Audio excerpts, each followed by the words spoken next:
Bapak Ibu, saudara-saudara, selamat pagi. Selamat pagi. Hari ini kok pada pagi pada kemana ya? Iya. Oh, pada 17-an. Oh, pada ke ini kali, pada ke Ignatius pesta. Sampai Ignatius kan pesta. Baik. Tema yang diberikan itu adalah Sentilis Ecclesia. Ya. Orang Jawa bacanya harus hati-hati. Ya, sentire. Apa artinya? Cahayanya. Sentir itu lampu, sentir. Oke, apa artinya? Ya, yaitu berpikir dengan cara seperti gereja, ya, atau berpikir dengan gereja. Gereja Katolik itu adalah, kalau kita mengucapkan syahadat, gitu ya, Una Santam Katolika, satu kudus dan Katolik, itu menjadi harus kita imani bersama. Pertama, makanya hierarkinya jelas dari atas sampai ke bawah. Sayang memang ada perpecahan dengan ada skisma yang kemudian menjadi gereja ortodoks. Tetapi perpecahan itu ditimbulkan oleh kultur, budaya, bahasa, cara pandang teologis yang pada zamannya itu menjadi sesuatu yang sulit dirujuk. Gitu. Karena apa? Karena yang satu memakai bahasa Latin, yang satu memakai bahasa Yunani, bahasa Arab. Jadi orang-orang Katolik Arab, orang Katolik Yunani, Armenia, semua memakai bahasa masing-masing. Tapi yang paling besar adalah bahasa Yunani dan bahasa Latin. Perbedaan bahasa itu seringkali juga membuat cara pandang sesuatu yang berbeda. Jangankan jauh-jauh, kita orang Indonesia juga sama, ya. Antara orang Jawa dengan orang Batak dengan orang Flores mungkin hal yang sama, tetapi karena bahasa yang berbeda maka cara pandangnya berbeda. Nah, di gereja sampai tahun 1052 gereja itu satu. Nah, di barat, di timur, ya, tidak ada yang namanya gereja ortodoks. Yang ada itu hanya gereja Katolik. Nah, mereka pun masih menyebut gereja Katolik ortodoks. Ada Katolik ditambahi ortodoks, ya, Katolik Timur. Nah, karena perbedaan bahasa, perbedaan budaya, ditambah lagi manusiawi sekali, yaitu urusan politik. Kalau urusan politik udah masuk di dalam gereja, nah itu udah semakin luas. Siapapun, entah dia itu uskup, dia paus, kalau sudah berpolitik, ini menjadi ruwet. Dimulai dengan perbedaan teologis, bahasa, kemudian perbedaan kekuasaan, karena setelah tahun 313, ini angka yang paling mudah diingat, ya, si kelompok ekstrim di sini punya 212. nah itu kita punya 313. Itu yang pada waktu Kaisar Konstantin mengumumkan bahwa Kristianitas, agama Katolik itu bebas di seluruh negeri. Nah, apa yang terjadi setelah itu? Paus Konstantin sebagai tanda terima kasih karena dia melihat ada tanda salib ya, dengan perkataan in hoc signum est. Nah, itu kalau lihat IHS gitu ya. Nah, itu berarti orang Jawa harus hati-hati. Iki gue isopo.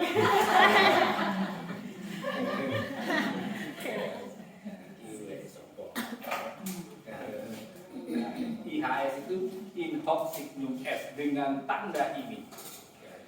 Tanda ini kamu akan menang. Makanya si Konstantin waktu perang itu membuat tanda salib di seluruh pedang, di seluruh tameng, semua digambarin salib. Menang.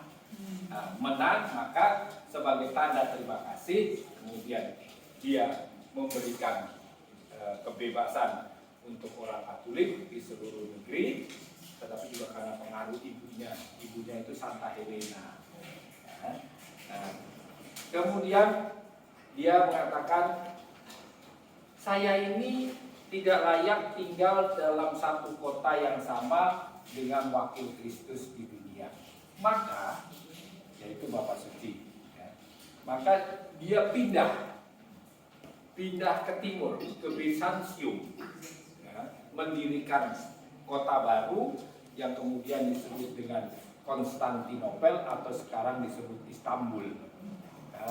Nah, membangun basilika besar Hagia Sophia, ya, orang Islam menyebutnya Hagia Sophia. Hagios itu artinya mulia, ya. Sophia artinya pengetahuan yang mulia, yaitu Allah sendiri, ya. Hagia Sophia. Karena Kaisar pindah ke timur, nah, Paus tetap di Roma. Paus diberi istana, pertama kalinya Paus Silvester I dikasih istana, itu bekas rumah mertuanya Konstantin, yaitu keluarga Lateran yang sekarang menjadi Basilika Santo Yohanes Lateran. Kalau dicari di daftar para santo, ada nggak Santo Yohanes Lateran? Nggak ada. Lateran itu nama rumah keluarga Lateran. Di tempat itulah dibangun basilika yang kemudian dengan didedikasikan kepada Santo Yohanes. Makanya Santo Yohanes Lateran itu katedral kota Roma. Itu tempat di mana uskup Roma bertahta. Siapa itu uskup Roma? Paus. Paus itu tahtanya tidak di Vatikan, di Basilika Santo Petrus, tetapi di Yohanes Lateran. Berabad-abad Paus tidak pernah tinggal di Vatikan, ya, di Basilika Santo Petrus. Mereka selalu tinggal di Lateran, karena itu adalah katedral kota Roma, itu di Lateran sampai hari ini. Ya. Jadi kalau ada hal-hal penting terkait sebagai uskup Roma, Paus itu akan pergi kembali ke Yohanes Lateran. Nah, apa yang terjadi? Ya. Karena Paus itu di Roma, Kaisar pindah ke Konstantinopel. Tentu saja di Konstantinopel ada uskup Konstantinopel. Oke, berjalan terus sekian ratus tahun, tiba-tiba uskup Konstantinopel mengatakan, karena Kaisar itu ada di sini, maka pemimpin gereja itu adalah saya. Paus mengatakan, ya nggak bisa lah, orang tahta Santo Petrus itu adanya di sini, ya di sini. Nah, ributlah mereka, mulai ribut. Ini urusan politik, ya. Urusan orang mulai kekuasaan, ya. Orang kalau udah duduk punya kuasa, mulailah saling mencari siapa yang lebih berkuasa, saya atau kamu. Itu terus ribut terus, ya, sampai akhirnya tahun 1052 dengan segala macam salah pengertian dan perbedaan pendapat teologis dan politik, maka dalam suatu pertemuan Humbertus sebagai utusan Paus dari Roma ke Konstantinopel dengan sangat kasar membentak uskup Konstantinopel dan mengatakan anathemasin, artinya terkutuklah kamu, gitu ya.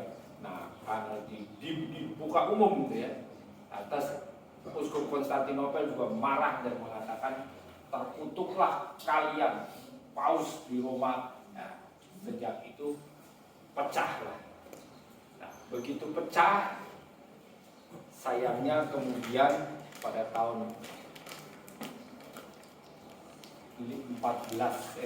1542 Konstantinopel jatuh ke tangan Turki Islam, sehingga habislah seluruh kekuasaan gereja diambil alih oleh Ottoman. Gereja besar Basilika Hagia Sophia dijadikan masjid sampai hari ini, dan itu yang menjadi masalah terus. Nah, karena di timur itu dikuasai oleh Islam dan komunikasi itu tidak mudah waktu itu, tidak seperti sekarang orang tinggal bisa telepon, bisa email, bisa WA, bisa apa, dengan sangat mudah komunikasi. Apa yang terjadi di sini dalam waktu 2 menit semua orang seluruh dunia sudah tahu, ya. Zaman dulu kan susah, surat aja berbulan-bulan, bahkan bertahun-tahun baru sampai. Nah, apalagi daerah itu sudah dikuasai oleh Kekhalifatan Ottoman Islam, dan semakin sulit karena situasinya sulit, maka komunikasi sulit, perbedaan ini semakin tajam.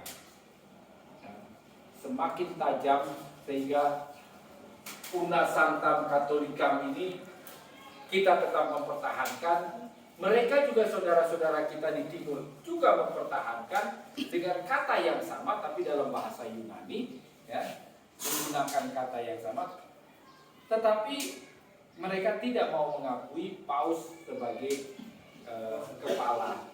Jadi sebelumnya karena Paus Petrus itu dituakan, maka segala sesuatunya selalu kalau ada apa-apa tanya dulu ya ke Roma, karena yang dituakan di sana sebagai penghormatan dituakan. Nah, setelah itu tidak terjadi lagi sampai pada waktu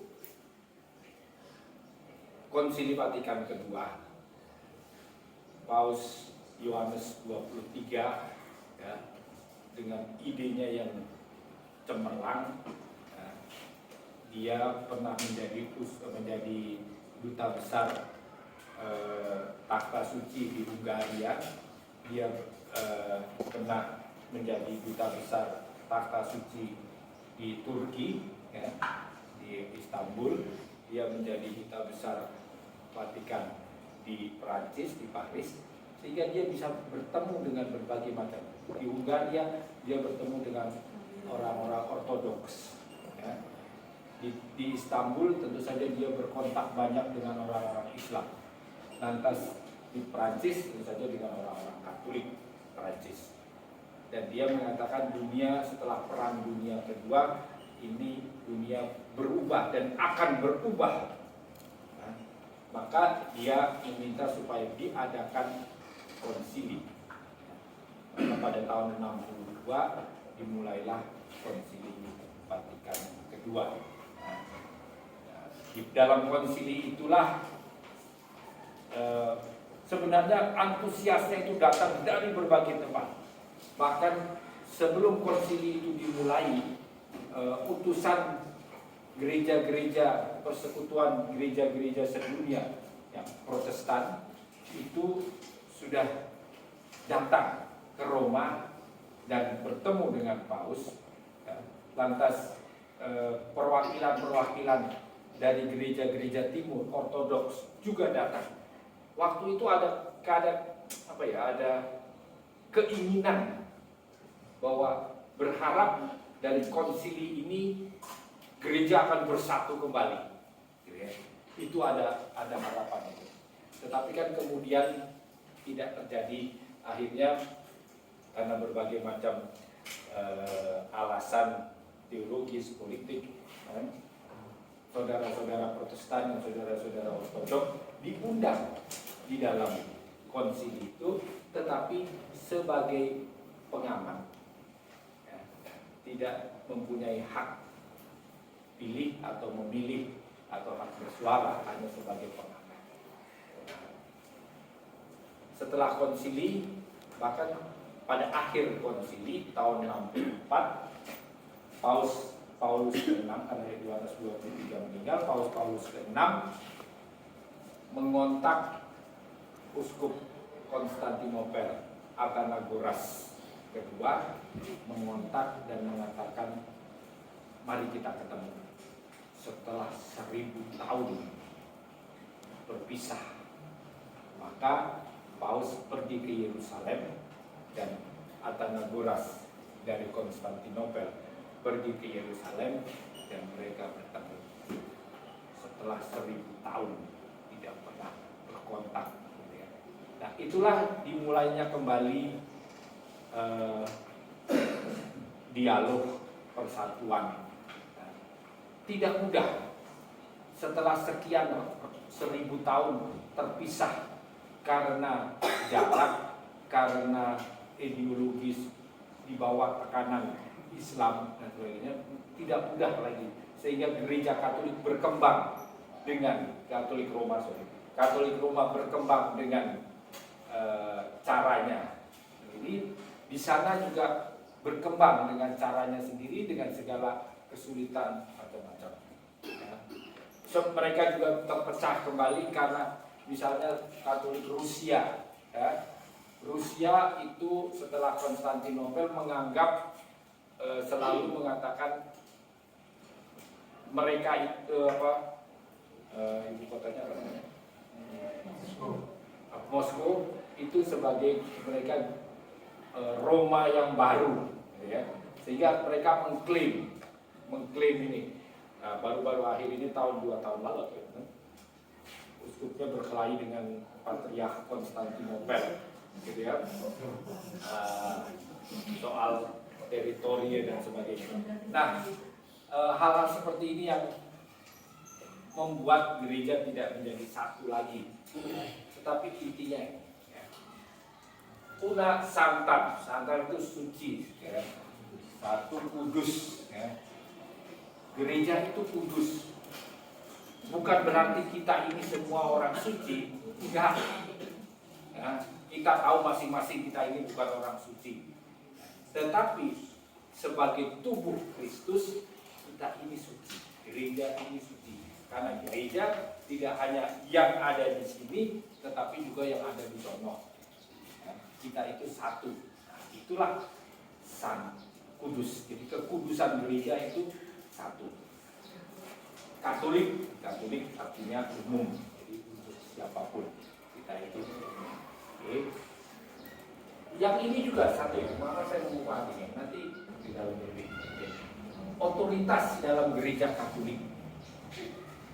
Orang seringkali salah paham tentang otoritas gereja.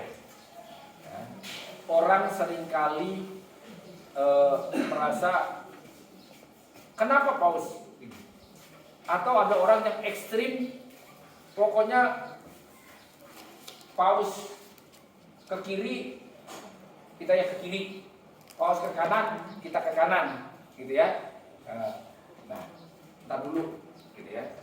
Ada hal-hal yang disebut dengan infalibilitas, keabsolutan Paus dengan magisterium pengajaran. Paus itu hanya memberikan sesuatu yang infalibel, yang tidak bisa dibantah, itu kalau dia mengajar tentang dogma,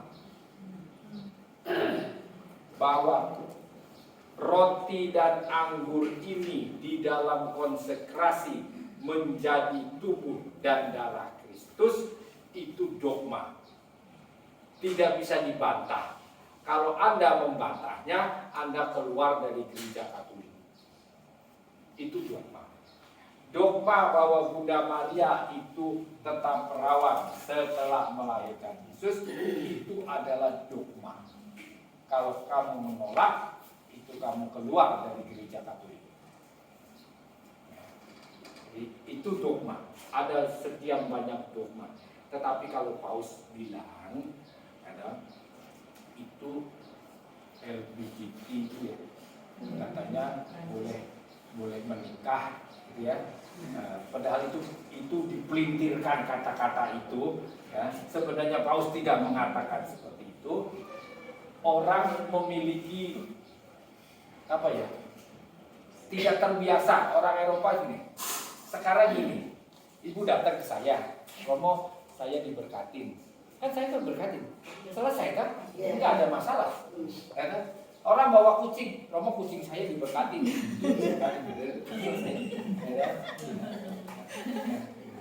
Kan nggak ada masalah. Nah ini si LGBT ini datang mengatakan saya diberkatin.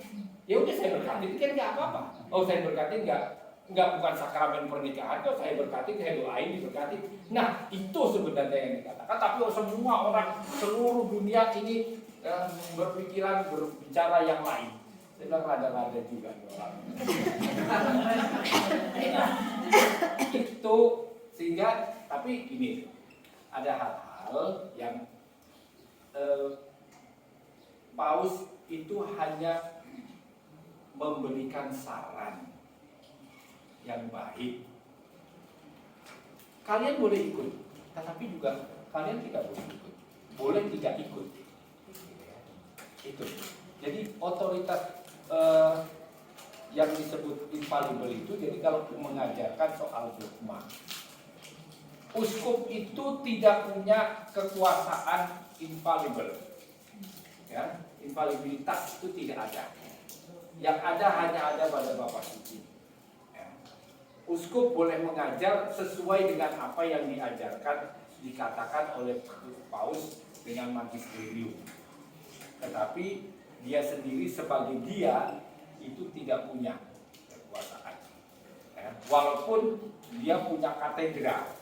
Katedra itu artinya kursi.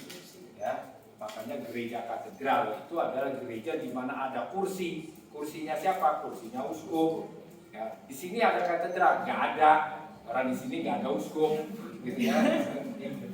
Uskupnya ada di sana ya, katedralnya di situ. Uskupnya, lihat saja. Apakah kalau hari ini, kalau masuk ke gereja katedral itu ya, kita kan lihat di sebelah kiri di altar itu ada kursi besar gitu ya, dengan itu kayak ada ininya, payungnya gitu kan. Nah itu katedral. Coba kalau datang hari Minggu misa ya, Bapak Uskup misa hari Minggu, Bapak Uskup nggak duduk di sana, dia kan duduk di kursi biasa. Coba kalau hari Kamis putih bisa pemberkatan minyak itu, uskup akan duduk di sana. Itu dia memiliki otoritas sebagai pengajar sesuai dengan apa yang dikatakan oleh Bapak Suci. Banyak orang yang seringkali memiliki persepsi sendiri tentang gereja, walaupun dia orang Katolik. Ya. Gereja mengatakan begini, dia jalan ke sini sendiri. Kalau gereja mengatakan ke kiri, dia ke kanan terus gitu ya, agak jelas gitu ya. Nah itu contohnya satu pemilihan umum kemarin. Ya.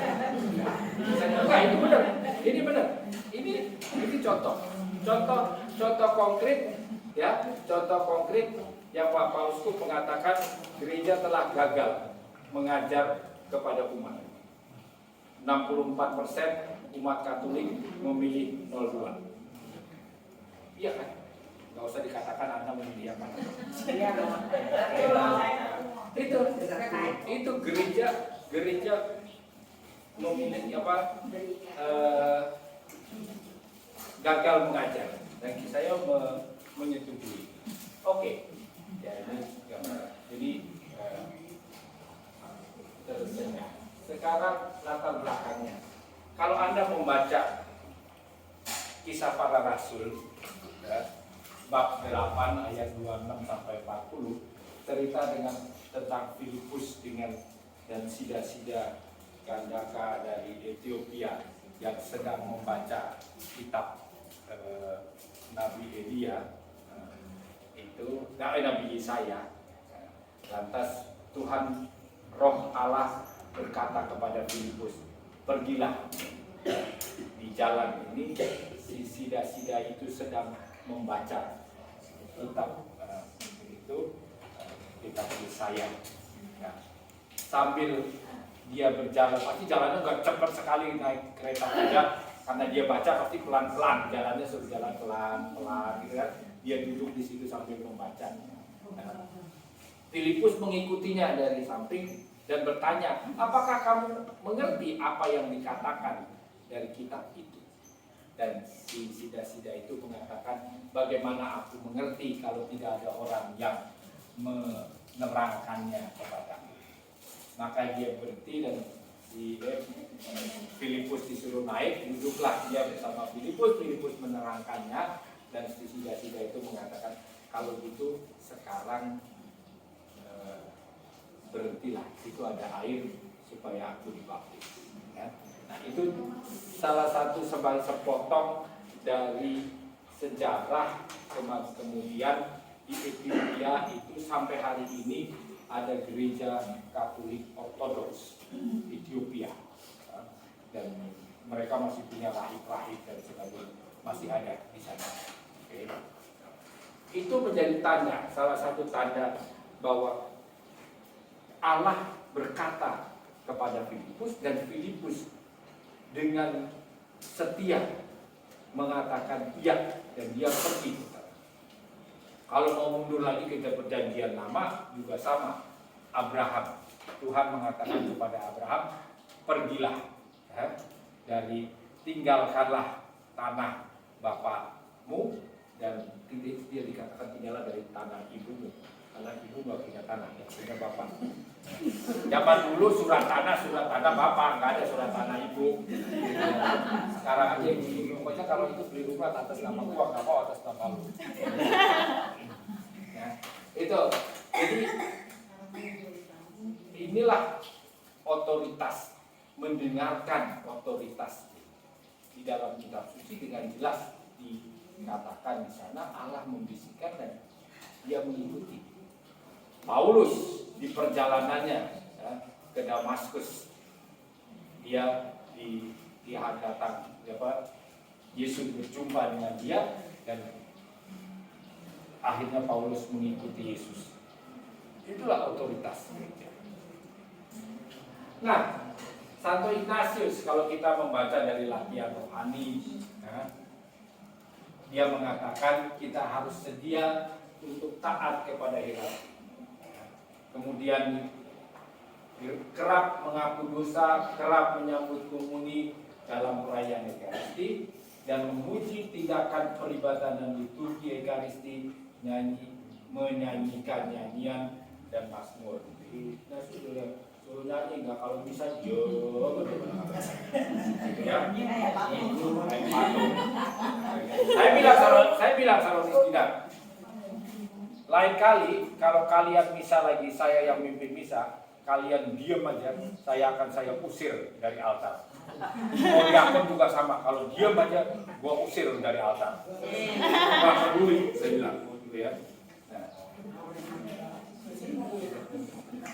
Nah, kita harus sedia untuk taat kepada Yesus. Dalam latihan rohani, Ignatius menulis begini: dengan meninggalkan semua pendapat sendiri, kita harus berusaha agar hati kita tetap terbuka dan sedia untuk taat dalam segala hal kepada mempelai Kristus Tuhan kita yang benar, Ibu Gereja yang suci dan hierarkis. Mengapa dia menulis begini? Dia punya pengalaman. Mari kita lihat. Di dalam autobiografi Ignatius nomor 25 dikatakan demikian. Hal itu terjadi pada minggu sesudah ia menyambut komuni. Seluruh minggu itu tidak masuk apa-apa ke dalam mulutnya, akan tetapi ia juga tidak melewatkan latihan rohani yang bisa dilakukannya. Ia tetap mengikuti doa ofisi dan berdoa dengan berlutut, juga bangun tengah malam, dan seterusnya. Pada minggu berikutnya ia pergi mengaku. Seperti kebiasaannya, ia mengatakan kepada bapak pengakuannya hal-hal yang paling kecil.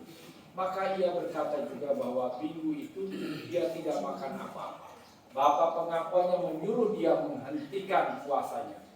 Walaupun masih merasa kuat, namun dia taat kepada bapak pengakuan. Nah, itulah dia. Jadi kalau bapak pengakuannya mengatakan kamu harus begini, ya dia taat. Saya melakukan. Walaupun dia mengatakan aku masih bisa puasa, belum masih kuat puasa gitu ya.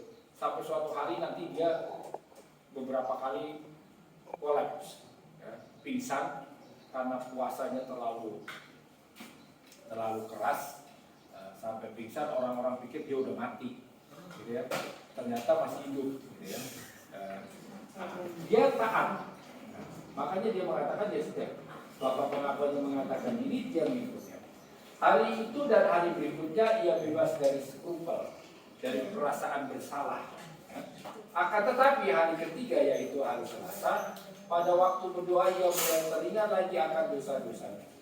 Dengan demikian ia mulai memikirkan kembali dosa sesudah dosa di masa lalu. Bagaikan dalam satu barisan, ia merasa bahwa harus mengakukannya sekali lagi. Akan tetapi akhirnya timbul rasa jenuh dengan hidup seperti itu. Ia merasa terdorong untuk meninggalkannya.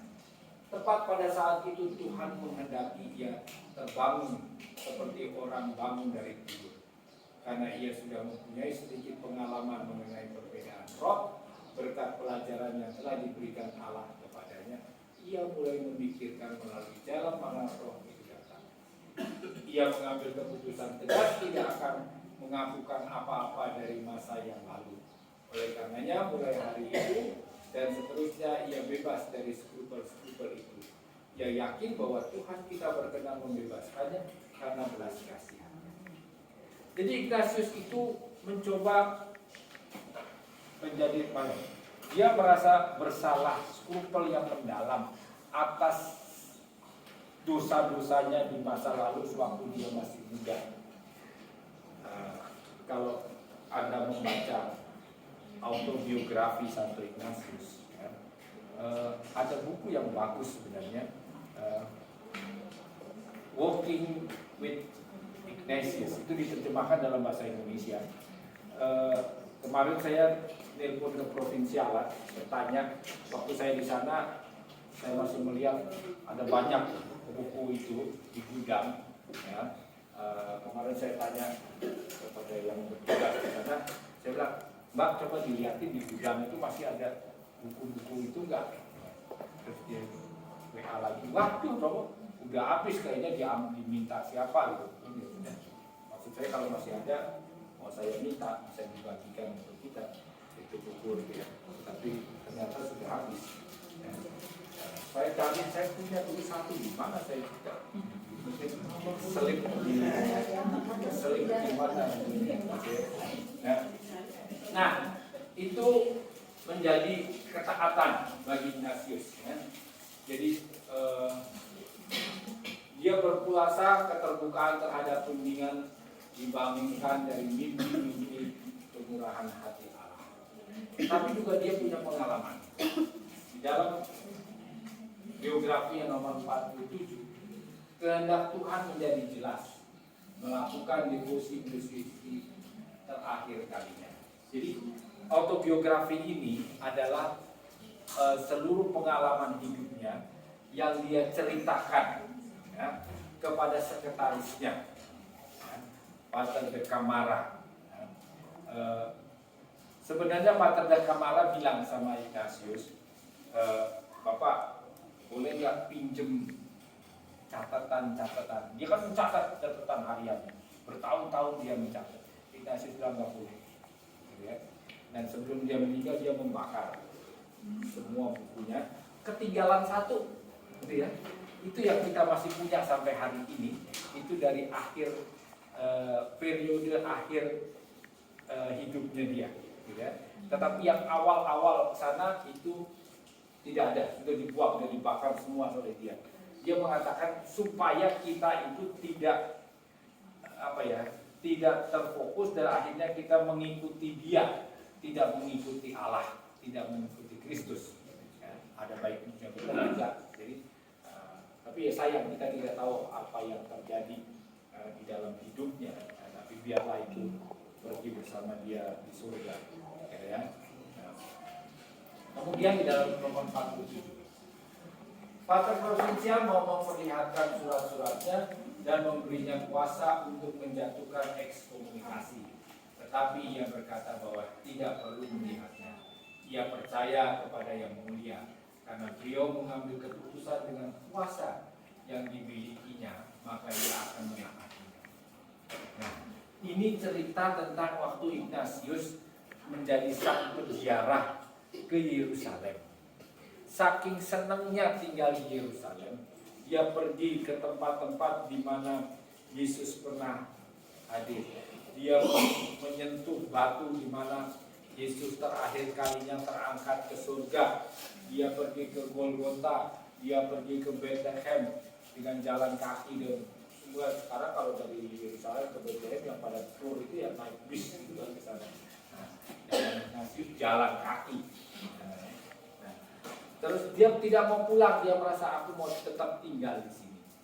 Merasakan itulah cara kontemplasi Ignatian, ya, bagaimana menghadirkan kembali tempat di mana Yesus pernah hadir dan aku hadir.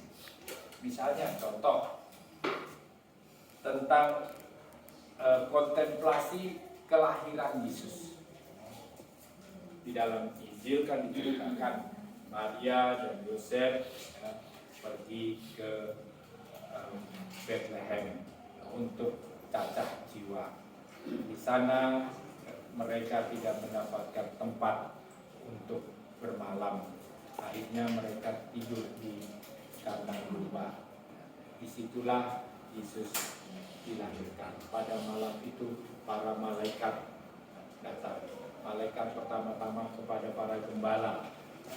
Nah, kita diajak oleh Ignatius membayangkan, tidak hanya membayangkan, tetapi hadir di tempat di mana Yesus lahir.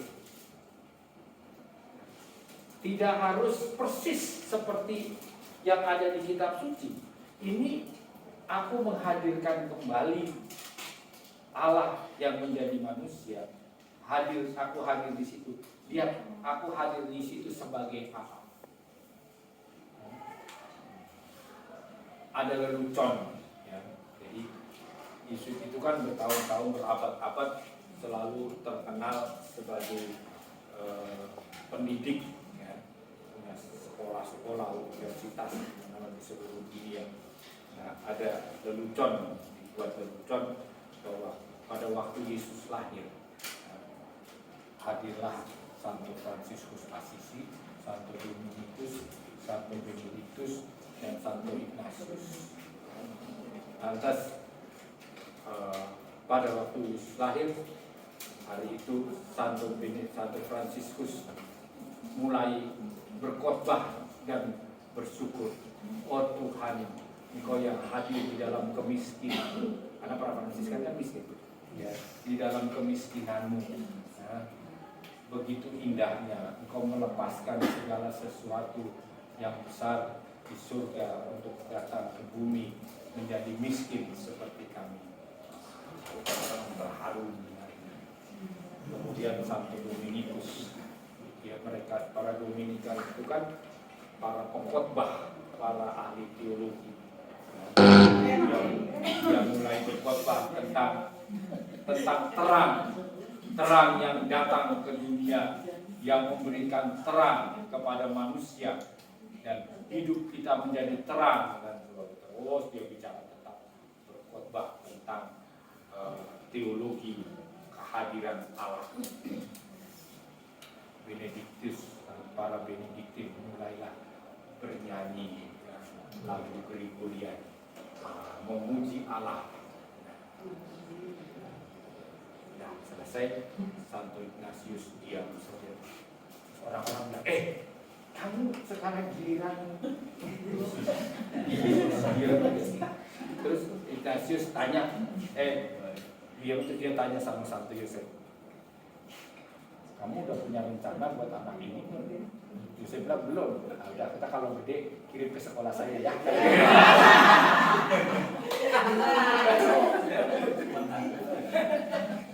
Itu ada begitu banyak lelucon seperti itu. Saya kasih lagi satu lelucon ya. Para Yesuit itu kan, para Yesuit itu selalu memberi retret. Suatu hari di surga, ya, di surga itu orang pada berkumpul semua di satu aula besar gitu ya. Terus mereka duduk di situ menunggu. Kok Allah Bapa, Allah Putra, Allah Roh Kudus nggak ada, nggak hadir. Tanya. Untuk Ignatius juga nggak ada. Terus mereka tanya, kemana? Oh, lagi retret sama Ignatius.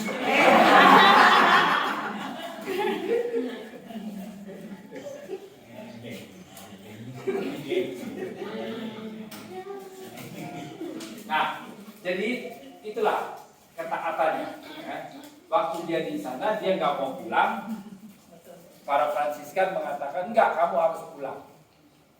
Izinnya harus ada dari provinsial Fransiskan yang ada di Tanah Suci. Sampai hari ini Fransiskan itu adalah penjaga Tanah Suci. Ya. Jadi patriark Latin di Yerusalem itu selalu Fransiskan. Ya.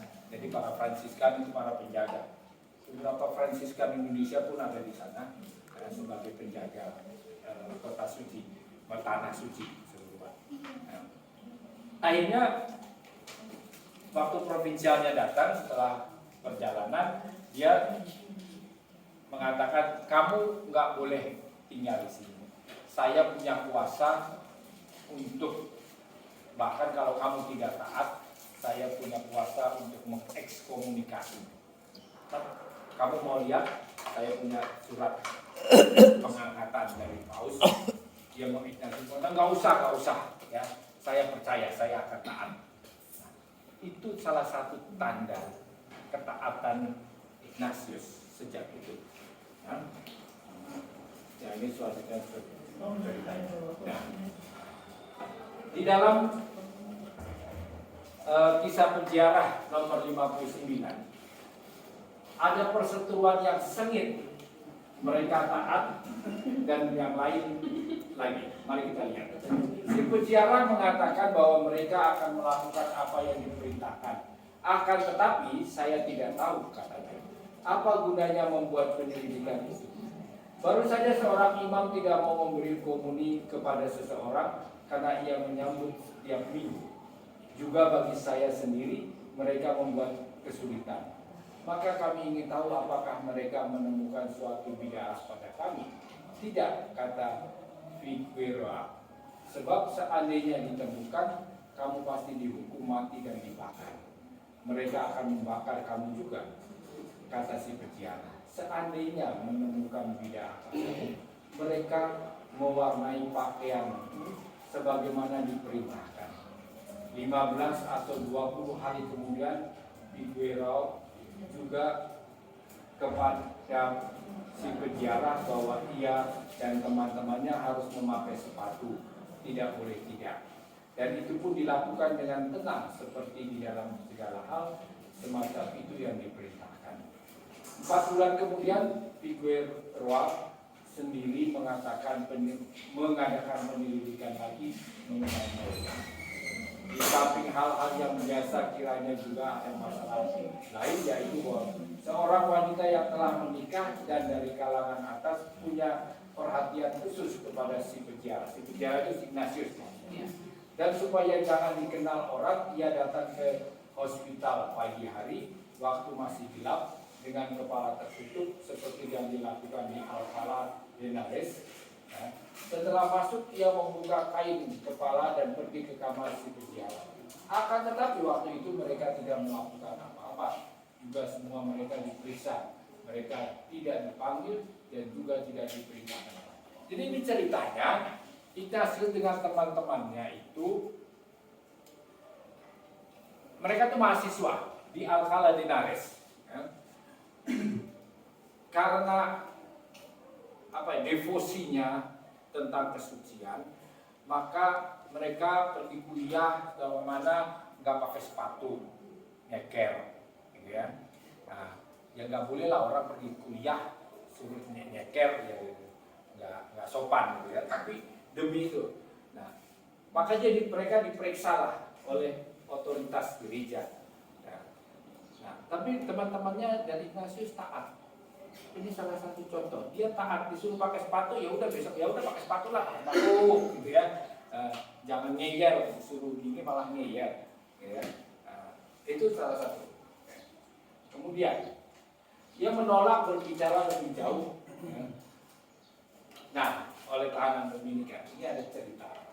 Jadi si Lucia berkata, "Pater, saya tidak akan mengatakan lebih dari yang telah saya katakan, kecuali di hadapan para pembesar saya yang dapat mewajibkan saya untuk berbuat demikian." Dan selanjutnya dan selanjutnya. Jadi ceritanya itu begini. Zaman itu ada yang namanya inkuisisi.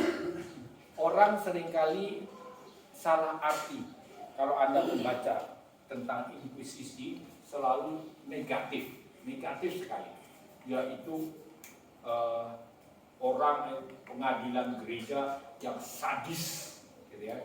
Nah, sebenarnya mereka itu pada zaman itu memang berlaku agak keras untuk melihat apakah orang-orang ini menyimpang dari ajaran gereja atau tidak. Pada awalnya, jadi awalnya gini, setelah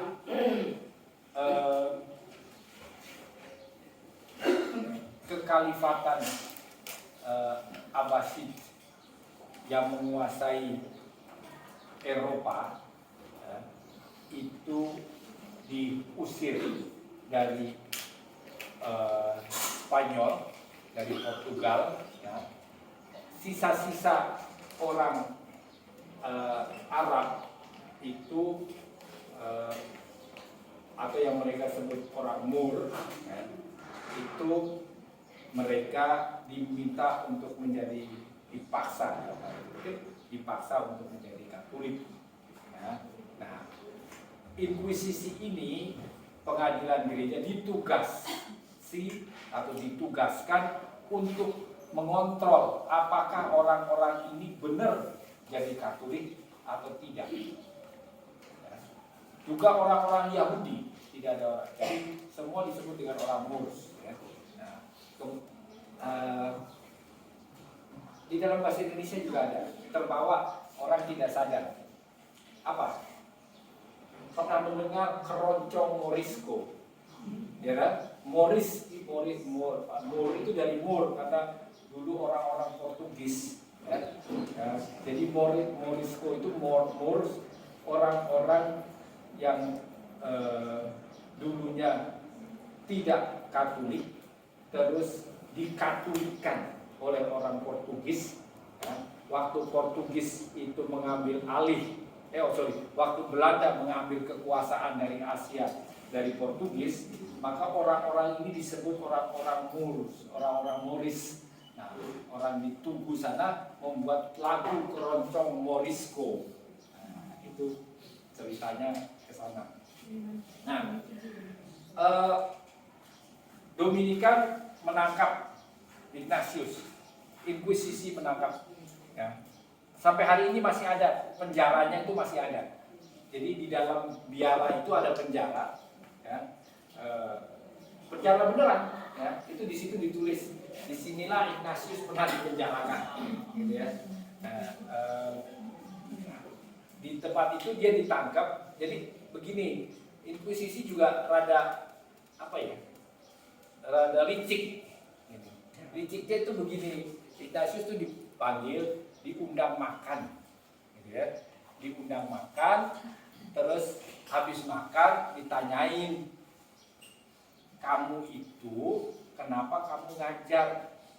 Ignatius berkata, saya nggak ngajar kok, saya itu hanya sharing pengalaman rohani, sharing cara doa kepada orang-orang ini. Terus mereka tanya, yang kamu sharingkan apa?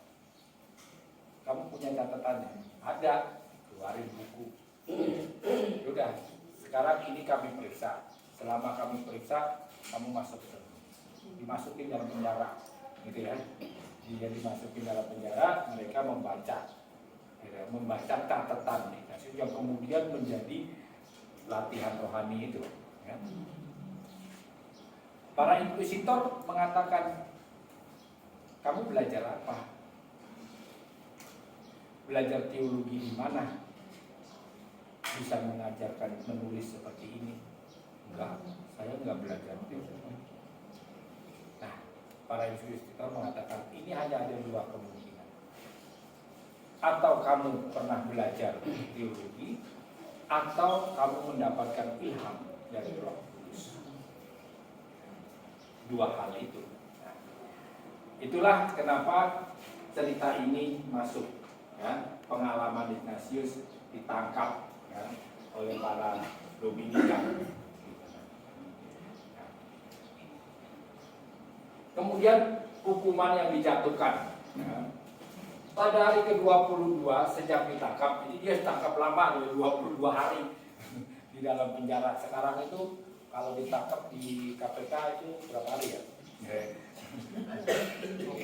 Kan biasanya gitu kan, 20 hari pertama, setelah itu naik banding atau apa itu ya saya nggak tahu. Dia juga ditangkap nih, 22 hari sejak ditangkap mereka dipanggil untuk mendengarkan vonisnya, yaitu bahwa tidak ditemukan satu kesalahan pun baik dalam hidup maupun dalam ajaran mereka. Maka mereka dapat berbuat seperti sebelumnya, mengajar dan berbicara mengenai perkara Allah. Namun tidak boleh menentukan ini dosa besar atau ini dosa kecil sebelum lewat 4 tahun untuk belajar lebih banyak. Jadi Ignatius itu waktu itu lagi belajar, ya. Makanya Inkuisisi mengatakan kamu belajar dulu sampai lulus 4 tahun baru kamu boleh menunjukkan. Itulah kenapa kemudian Ignatius ingin menjadi imam. Awalnya dia tidak berkeinginan untuk menjadi imam. Dia melihat menjadi imam itu adalah sarana terbaik untuk bisa menyampaikan ya, apa yang dibisikkan Allah kepadanya.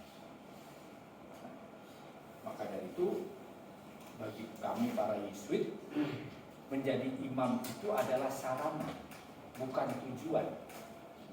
Ya. Kalau besok-besok ada cara lain yang lebih baik daripada jadi imam, para Yesuit tidak akan jadi imam. Jadi cara yang lain. Karena sampai hari ini di dalam gereja Katolik, cara yang terbaik bisa mengajarkan ini adalah melalui menjadi imam. Maka pilihannya tetap menjadi imam. Jadi, menjadi imam bukan tujuan. Kalau tujuan saya sudah jadi imam, ya udah selesai. Orang tujuannya sudah tercapai kok. Kan tujuannya bukan ini. Tujuannya kan ad maiorem Dei Gloria. Sarananya ini. Bisa sarananya dengan cara yang lain yang dianggap kita melihat ini baik.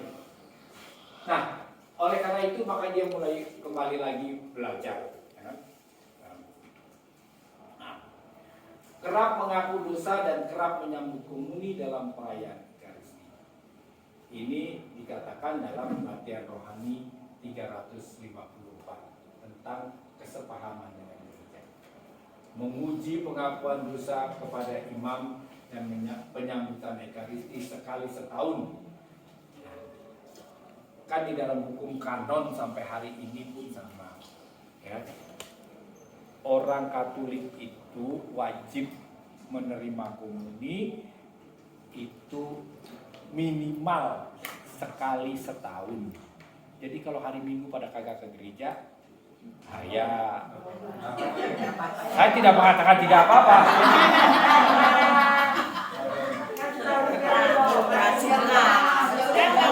Nanti dulu.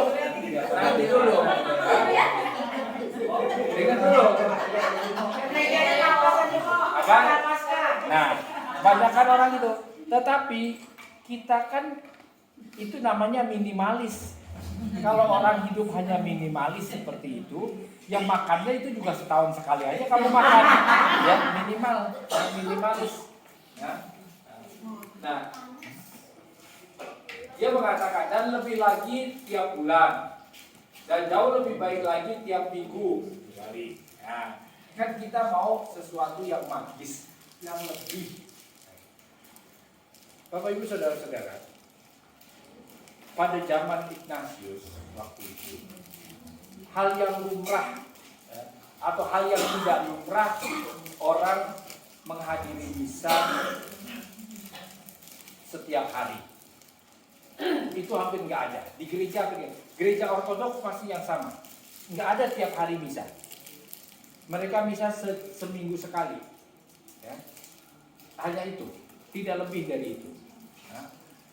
Misa harian itu nggak ada bagi mereka. Itu tradisi gereja yang kuno. Tapi Ignatius mengatakan tidak. Kalau kita kerap menerima tubuh Kristus, ya, hidup kita menjadi lebih baik. Itu yang benar. Kemudian ide ini dilontarkan oleh para Yesuit pada waktu Konsili Trento. Ya.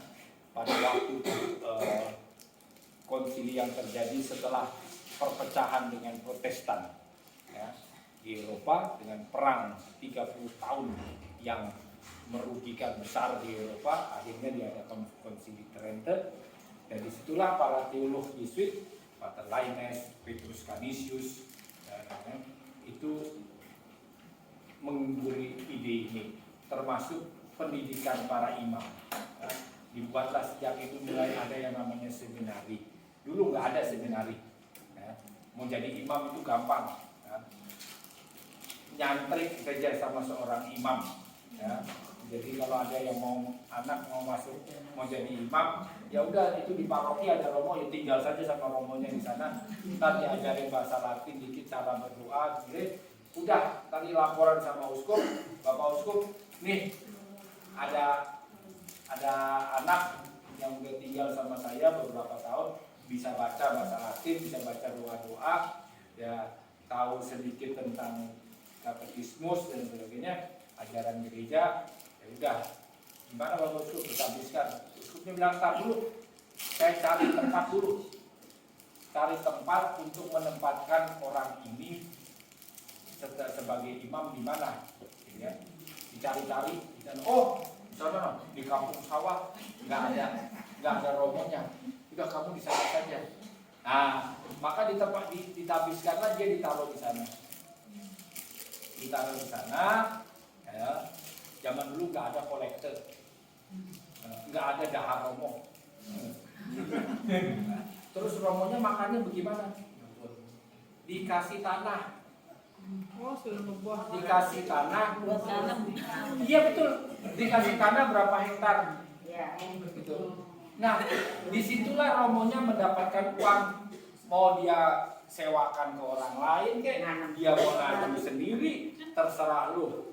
Nah, pokoknya itu dikasih di situ. Dan dia tinggal di sini di kampung sawah. Begitu dia datang, sampai besok dia digotong ke Bitung sono. Jadi pastor paroki itu seumur hidup. Ya. Kesian romonya lebih kesian umatnya.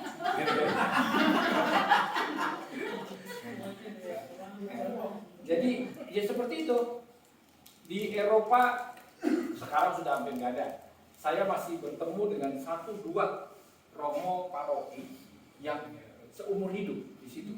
Jadi dari muda dia ditabiskan dan dia di situ, gitu ya.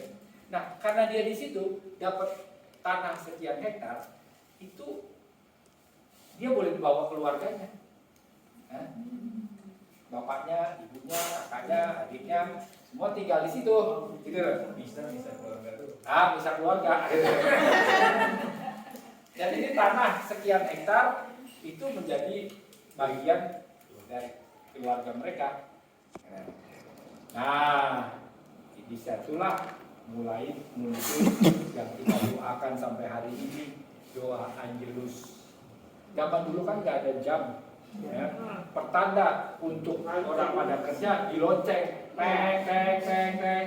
Udah jam 6, yuk kita kerja. Mereka kerja, teng teng teng teng, jamnya istirahat. Ya. Jam 12, teng teng teng, jam 6 berhenti. Ya, karena di Eropa kan masih terang sampai agak lewat ya malamnya. Terangnya itu lebih dari jam 6. Ya. Udah. Nah, waktu tang ini ya udah dikasih doa lah.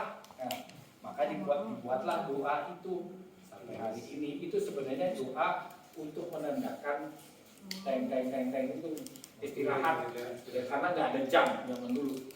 Ya. Nah, tapi bagus juga, baik juga. Nah, imam-imam itu ya seperti itu, jadi tidak terdidik. Ya. Dalam arti itu nggak berpendidikan, pendidikannya rendah sekali. Nah, waktu yang berpendidikan itu adalah para rahib, para biarawan itu berpendidikan tinggi. Dan mereka biasanya tidak jadi pastor paroki, mereka tinggal di biara sendiri yang terpisah dari umat. Ya. Ada begitu banyak. Tidak hanya biara itu tidak hanya laki-laki, perempuan juga. Pernah menonton film Sound of Music? Nah, perhatian nggak? Pada waktu awal film itu ya, ada Abadisa itu kepala biara, ya, bawa tongkat uskup, ya, terus pakai salib besar, terus dia memberi berkat. Itu hal yang lumrah zaman dulu. Jadi para biarawati di biara besar itu juga punya. Misalnya, ini saya kasih contoh nih, kita ini sedikit dari sini. Misalnya di sini ada susteran, ya, susteran Pondok Damai, gitu, misalnya di Pondok Damai itu ya. Nah, di situ ada banyak susternya. Nah, suster Pondok Damai ini menguasai, diberi kekuasaan seluruh daerah Jati Murni sampai ke Jati Sari sana, sampai ke Jati Asih. Ya, itu daerah kekuasaannya dia. Jadi semua umat di daerah itu adalah di bawah otoritas kepala biara di Pondok Damai. Termasuk romo paroki yang ada di sini.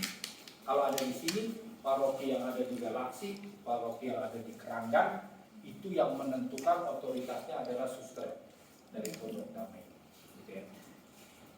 Itu hal yang biasa waktu itu. Ya. Jadi keabasan, namanya keabasan.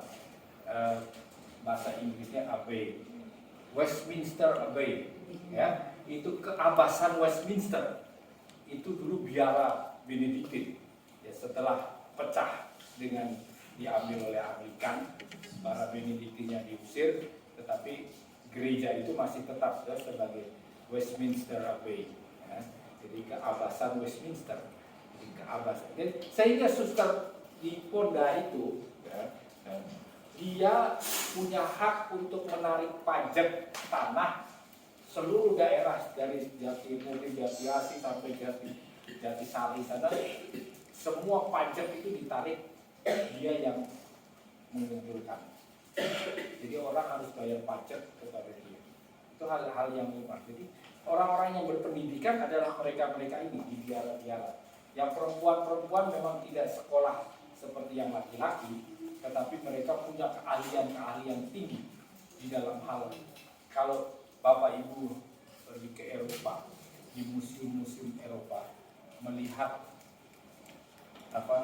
hasil-hasil karya para suster-suster biarawati zaman dulu itu indah sekali. Ada gambar-gambar semacam karpet gitu ya, yang disulam dengan benar emas dan lainnya, pakaian misa, ya, kasula dan sebagainya. Itu para suster dengan teliti sekali membuat. Nah, para imam, ya para biarawan tidak semuanya imam, tetapi mereka berpendidikan itu mengkopi buku. Jadi buku itu kan dulu zaman dulu nggak ada percetakan, jadi semua harus ditulis tangan. Carilah film, ada film bagus, The Name of the Rose, ya. The Name of the Rose itu saya lupa siapa ya ininya pengarangnya, siapa sutradaranya, The Name of the Rose, gitu ya. Nah di situ cerita itu adalah sepenggal cerita tentang biara abad pertengahan, ya. Ada yang lucu-lucu, ada yang mengerikan biara zaman dulu seperti itu ya. Memang ceritanya agak ekstrim, tapi ya itu bisa menggambarkan sedikit. Tapi mereka itulah orang berpendidikan yang setiap hari kerjanya di skriptorum, yaitu skrip itu menulis, jadi di tempat dia menulis buku-buku, ya. Karena ada buku-buku yang terlarang, yang tidak boleh dibaca, tetapi mereka membacanya. Terus ada biarawan yang supaya nggak dibaca orang, maka buku itu dikasih racun, ya. Sehingga yang pada membaca, kan zaman dulu orang baca kan ini, kita juga masih kadang-kadang orang gitu ya, yang ketawa pasti begitu. Nah, ini si biarawan tuh banyak yang mati karena dia baca itu terus lidahnya biru. Nah, oh ini kan lidahnya sama jarinya biru karena dia pegang buku itu, tintanya itu beracun, gitu ya. Terus kena lidahnya terus jadi dia mati. Nah itu cerita tentang. Kembali ke sini, ya. Perayaan Ekaristi menjadi sesuatu yang penting bagi kita orang Katolik. Bagi Ignatius itulah bagian dari yang disebut dengan kesepahaman dengan gereja. Merayakan Ekaristi, melakukan dikatakan ya, dengan memenuhi syarat-syarat yang dituntut dan diharuskan. Zaman dulu orang kalau ngaku dosa, kalau menerima komuni harus ngaku dosa. Kalau nggak ngaku dosa, nggak boleh terima komuni. Ya. Orang harus tidak boleh makan, ya, sebelum misa. Ya. Kalau mau pergi misa, misanya biasanya cuma pagi doang. Jadi malamnya itu seperti orang mau pergi ke lab periksa ambil darah, gitu ya, puasa, tidak boleh makan. Ya. Jadi kalau sudah malam itu berhenti makan karena besok pagi mau ke gereja. Boleh minum air putih tapi tidak boleh makan yang lain. Bapak saya dulu pasti kayak gitu. Jadi pasti pegang. Jadi kalau besok pagi-pagi mau ke gereja jam 9 itu agak boleh pada makan, berhenti. Kalau enggak kalian nggak boleh ke gereja besok, gitu ya. Itu zaman dulu ya. Sekarang orang sudah tidak. Sekarang gereja kan minimal 1 jam sebelum misa itu sudah berhenti makan. Nggak sambil jalan ke gereja sambil makan. Atau di sini tuh banyak yang pada ngomong anak-anak gitu masih makan ini. Saya lihatin aja dari atas itu. Kadang-kadang saya potretin cekrek gitu ya. Saya kirimin ke grup DPH. Nih lihat nih, rumah saya seperti ini. Pakai jajan. Nah, dari kegembiraan ke perasaan tidak enak, hidup baru macam apa? Ini ramalan seorang wanita. Ini adalah di mana Ignatius dikatakan ini. Tidak lama sesudah godaan itu ia mulai mengalami macam-macam perasaan dalam hatinya. Kadang-kadang ia merasa begitu kering, tidak ada rasa dalam doa ofisi atau dalam mengikuti misa dan juga dalam doa-doa lain yang biasa ia lakukan. Lain kali muncul perasaan sebaliknya.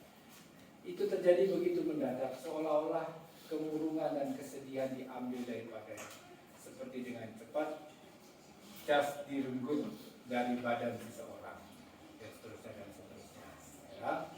Waktu itu di Malaysia ada seorang perempuan yang lanjut usia yang sudah bertahun-tahun lamanya mengabdikan diri kepada Allah. Ia dikenal di banyak tempat di Spanyol sampai Raja Katolik pernah menyuruh memanggil dia untuk membicarakan beberapa hal dengan dia. Wanita itu ketika pada suatu hari berbicara dengan perwira Kristus yang baru ini berkepadanya, "Oh, semoga Tuhan kita Yesus Kristus pada suatu hari berkenan memperlihatkan diri kepadamu." Tahu dia amat terkejut karena memahaminya secara harfiah. Bagaimana mungkin Yesus Kristus menampakkan diri kepadanya? Ia berpegang pada kebiasaannya mengaku dan menyambut komuni setiap minggu. Nah, hal ini baru terbukti kemudian hari pada waktu Ignatius dalam perjalanannya dari Paris ke Roma. Kan? Bisa di tengah di jalan dekat luar kota Roma itu dia mendapatkan penampakan Yesus yang memanggul salib. Jadi terus dia teringat akan perkataan perempuan dia soleha yang mengatakan ini kepada. Terus berpuasa, keterbukaan terhadap pembimbing dibangun dari mimpi dan sudah ya. Ini kita kembali lagi ke sana. Penyelidikan oleh pihak institusi pengadilan vikaris mewarnai pakaian merah ini sudah tadi. Kemudian yang terakhir dalam latihan rohani 355 kita diajak untuk memuji tindakan peribadatan liturgi ekaristi, nyanyian-nyanyian dan mazmur. Memuji penghadiran misa yang kerap pun pula nyanyian-nyanyian, mazmur-mazmur dan doa-doa panjang di dalam maupun di luar gereja. Demikian pula jam-jam yang diatur pada waktu yang ditentukan untuk seluruh ibadat harian, segala doa serta jam-jam kanonik. Ya. Ignatius itu selalu senang untuk pergi ke biara-biara, ke gereja-gereja di mana didoakan ibadat harian.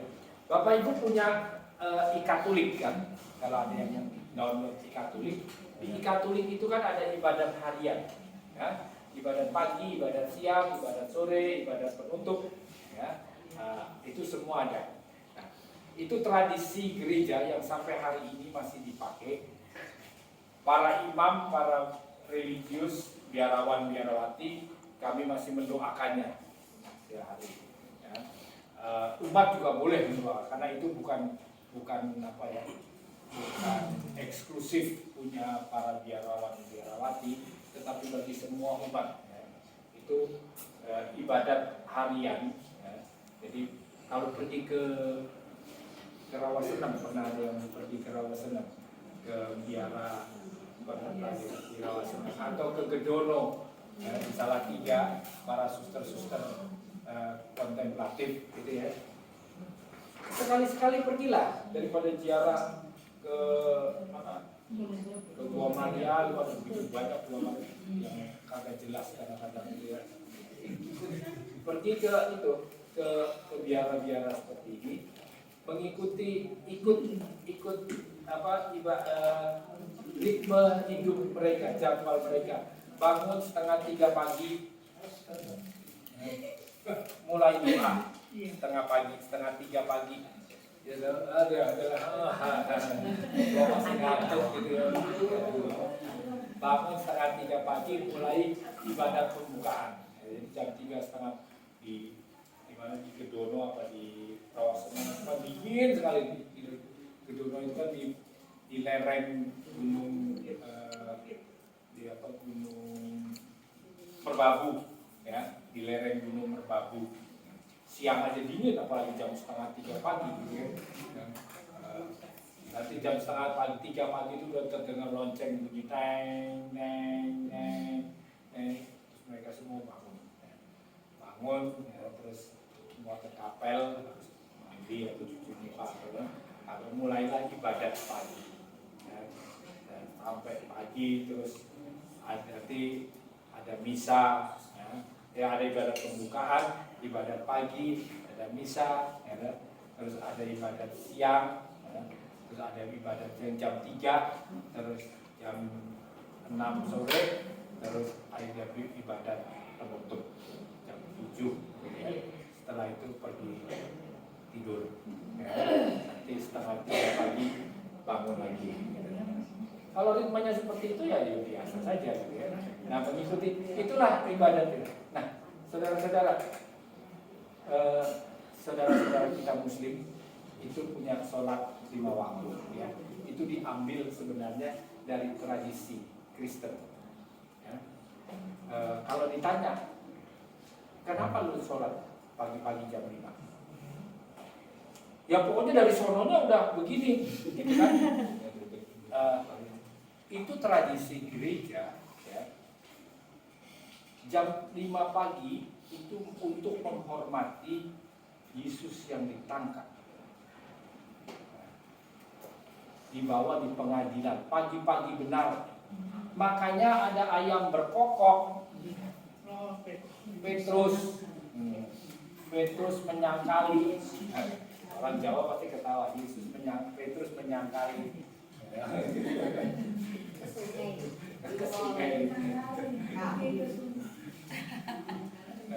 Bukan Yesus Petrus menyangkal, tapi orang Jawa itu kalau kata Petrus menyangkali, berarti Petrus pergi ke kali, gitu ya. Itu pagi.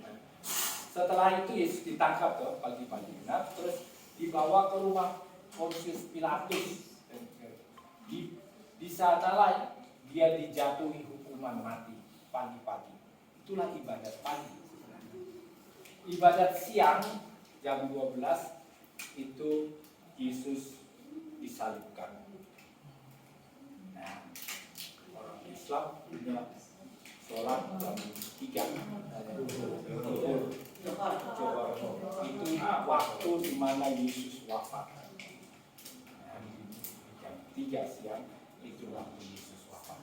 Jam 6 sore itu adalah waktu Yesus diturunkan, dimakamkan. Cepat-cepat harus dimakamkan karena besoknya itu adalah hari Sabat besar. Maka sebelum jam 5 jam 6 itu dia sebelum matahari terbenam dia sudah harus dimakamkan. Itulah kita berdoa. Jam 7 malam kita masih punya yang namanya ibadat penutup pada waktu malam. Itulah para rasul berkumpul dan mereka berdoa setelah Yesus wafat, menunggu sampai nanti datangnya Roh Kudus pada Pentakosta. Itu sebenarnya seluruh konteksnya itu sejarahnya ada di sana. Ya. Tapi kalau kita berdebat seperti ini dengan saudara-saudara kita di sana, mereka pasti mengatakan, lu kagak ngerti lu, ini jatuhinnya di sana. Itu seperti itu. Ya, itu dari tradisi, tradisi gereja. Ya. Nah, Ignatius juga sama. Jadi Bapak Ibu, saudara-saudara, yang namanya ke Sentiricum Ecclesia itu adalah bagaimana kita hidup sesuai dengan cara berpikir gereja. Nah, bagaimana kita berdoa, bagaimana kita mengikuti dogma apa yang dikatakan Paus, bagaimana kita mengikuti perayaan-perayaan liturgis dan apa-apa saja yang diharuskan supaya kita bisa hidup dengan itu saja sih sebenarnya Sentiricum Ecclesia. Bukan hal yang aneh-aneh yang membingungkan. Bagaimana kita hidup sebagai orang Katolik yang baik dan benar dan mengikuti apa yang dikatakan oleh gereja dan berpikir bersama-sama dengan cara gereja berpikir. Saya berhenti di sini dulu. Kalau ada pertanyaan atau sanggahan atau apapun saya silakan. Ya. Mama mau tanya, kenapa kalau kita orang Katolik nggak membudayakan ibadah seperti officiate yang biasa dilakukan para biarawan? Kok malah lagi tren di Muslim, Mama?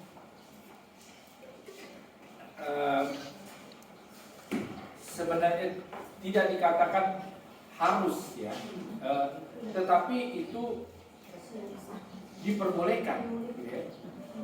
Tidak karena kita punya banyak doa dan tidak harus pada jam yang sama, ya. Bahwa dengan secara teologis kita kan mengatakan kita bisa berdoa kapan saja dan di mana saja. Ya. Itu sih sebenarnya pemikiran teologisnya. Ya. Karena Yesus mengatakan kamu tidak lagi akan berdoa di tempat ini atau di tempat itu. Ya. Tidak hanya di gunung ini atau di gunung itu. Kamu akan berdoa, kamu bisa berdoa di manapun juga. Ada lagi? Tidak ada? Syukur pada Allah. Baik, ya.